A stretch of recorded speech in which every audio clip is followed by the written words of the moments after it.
Good morning here from sunny South Africa. Jan here. I'm sure you know me by now, but I've got a quick thought that I had. With my clients, I've realized that there is usually a disparity between the two partners in the relationship, in that one wants to be what I call a kite and the other one wants to be a string, or both want to be kites and nobody wants to be a string. And what I've realized is that in a relationship there are three parties: partner one, partner two, and then the relationship as another entity. And what can happen is that both partners can be kites.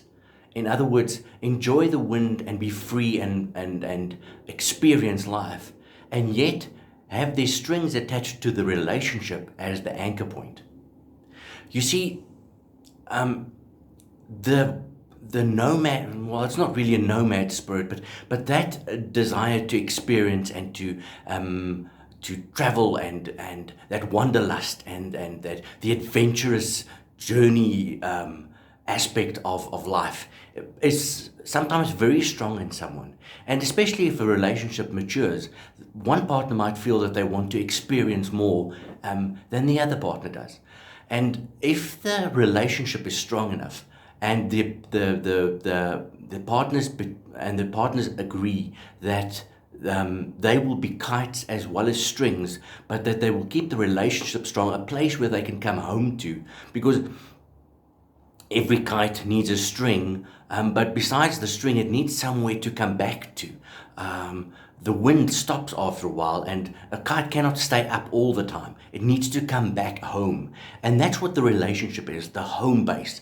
That place where you can come and rest and be nurtured and appreciated, and back to being at your full strength. Now, being a kite does not mean that you're going to be having sex with every Tom, Dick, and Harry. But the point is that being a kite also means experiencing life, having adventures, doing your own thing. When you have an opportunity to actually have a job, to go on a trip that takes you away from home, away from your partner, that absence actually can make the heart grow stronger. And there's a brilliant book by Paulo Coelho, the Zahir, where he actually speaks about this type of relationship, where each partner gives the other one the freedom to be who they are. And that's something that I appreciate about my stud muffin, is that he gives me the freedom to be who I am. And I give him the freedom to be who he is.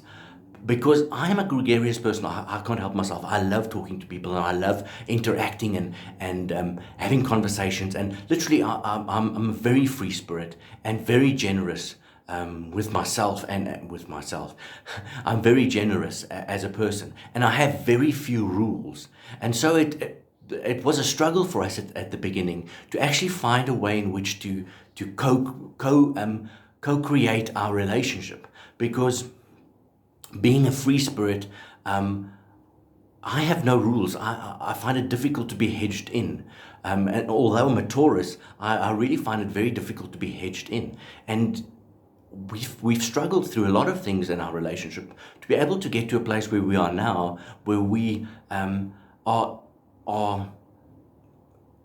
the word I'm trying to look for is we're more passionate now about each other than we were before, but also we give each other more freedom now than we've given before.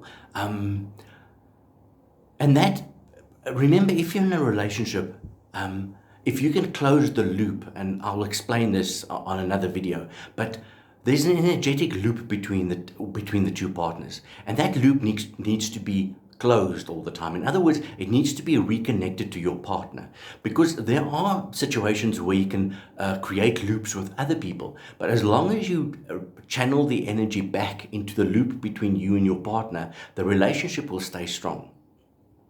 Now, as I said, I will talk about this at another time, but what I really wanted to talk about today was just being a kite and a string. And this is also the subject, or the title of a book that I'm bringing out concerning this phenomenon in gay relationships. You have this in straight relationships also, but there, the role differentiation between the genders actually dictates a little bit more about who's the kite and who's the string.